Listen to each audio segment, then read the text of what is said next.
Hello everyone, this is Oren Malul. I'm a Krav Maga and fitness expert, and today we're going to teach you guys some basic and practical moves of Krav Maga. Okay, so today I want to handle one of the most important parts in self-defense. And what is it? The mental parts.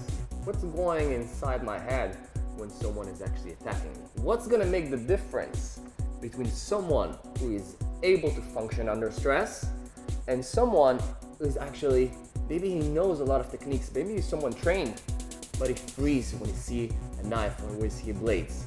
That means he doesn't function under stress. And when I feel in danger, when a person feels in danger, what happens automatically, that heart rate goes up, right? Insulin starts flowing towards to the blood.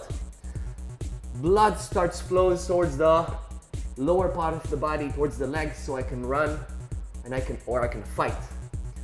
The eyeballs gets wider, so I have better vision. So automatically our body is very smart. Now, we don't do all those processes consciously.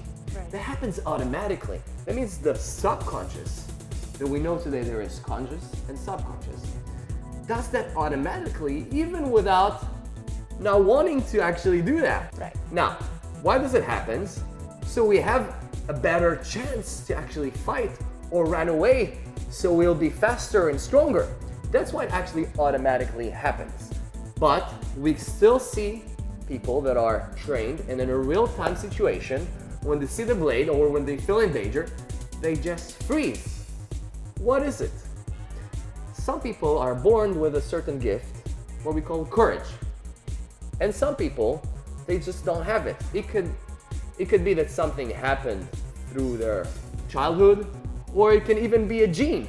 We don't always have the explanation, we don't always know to point, but we know for sure it's or something in you, or you gathered it in your childhood, in life experiences, and your subconscious is saying, you know what, in a situation under stress, I know how to function. Or when there is a situation, when there is stress, just block my neurological resources and freeze. And the subconscious is actually doing it for a good reason. He wants to protect us. So Oren, how would we go about fixing this or helping us? So is there any exercise, mental exercise, that can help us function under stress? We cannot handle just the physical part and just train.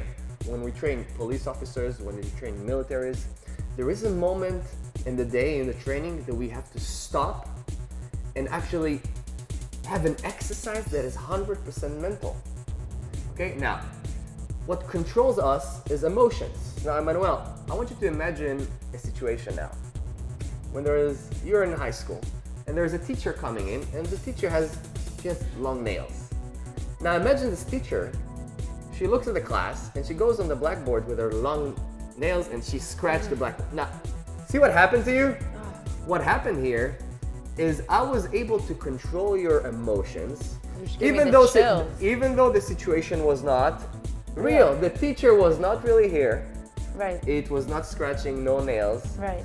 But you actually got certain emotions. That means that your subconscious, he remembers this emotion, pulled out this emotion and brought it right here with just imagining. That means we can understand that the subconscious doesn't know to analyze if it's reality or imagination. So what we could do is kind of get in a state that we close the eyes. We have kind of an exercise that we visualize. We do visualization. We close the eye, and before training the actual exercise, I'm imagining I see someone maybe attacking me with a knife, or maybe attacking my loved one. But while having this maybe fear, trying to turn this fear in the imagination, so I'm overcoming this fear with maybe a defense against a knife and a strike, making able to overcome the attacker, to have this positive emotion.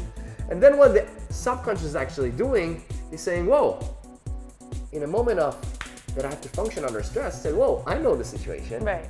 I know that I could do it. You mentally prepare yourself before it happens. Now, this is something we have to take a moment out of the physical training, out of the techniques, and close the eyes, get into kind of a meditation mode, visualize someone attacking us, get emotions out of it. It could be negative, but then to turn it out of positive, and then maybe open the eyes after 1 or 2 minutes and exercise. So we connect between the mental part to the actual physical and technical part.